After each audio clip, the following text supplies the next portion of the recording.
question, how do you feel about religious freedoms?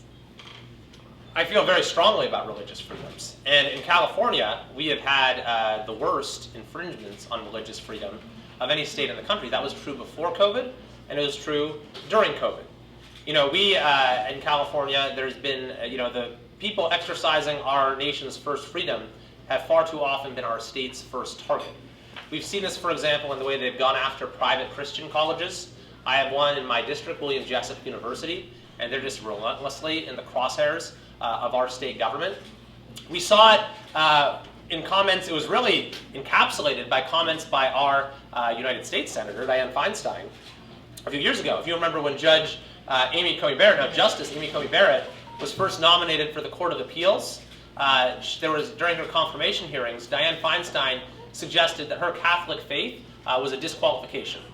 She said, "The dogma lives loudly within you," and that's a concern. That's a concern.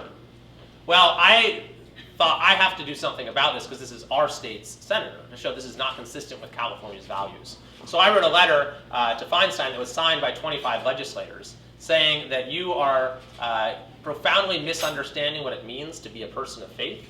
You're promoting a myth that faith and citizenship are mutually exclusive. And we quoted the president of Notre Dame, which is where Amy Coney Barrett worked at the time, who said that this idea of the dogma living loudly, that's a condition that we call faith. And trying to live with that faith while also upholding the law is something that ought to command respect, not evoke concern.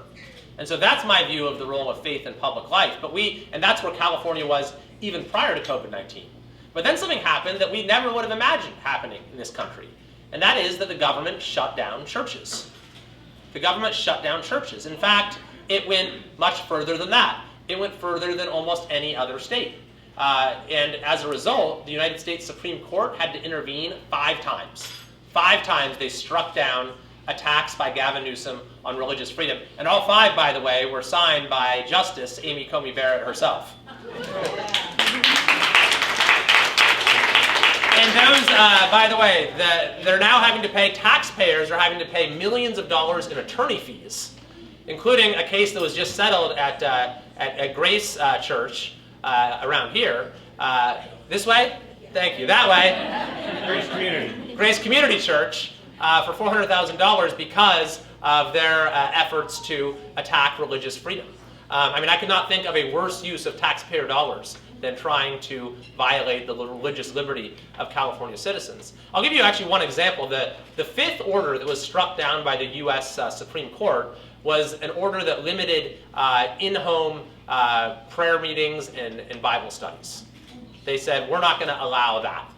And so if you go back and actually read the briefs, the government's position was this. This is what Gavin Newsom argued. He said that, oh, no, this isn't a First Amendment issue because we're banning all in-home meetings, religious or secular, so there's no discrimination here. And what struck me about that is that only complete ignorance to the faith experience could, produce that kind of argument. That when you stop people from gathering, that is religious discrimination per se, because fellowship is inherent to faith, right? Now, it's true that throughout history, those in power have preferred that people not gather for any reason. Seditious ideas can take root, like freedom, liberty, self-determination. But it is a vibrant faith community that poses perhaps the greatest threat to a corrupt government. By bringing people together, by teaching transcendent principles and values, by providing a sense of purpose and meaning, all of that runs contrary to the goal of maximum government control.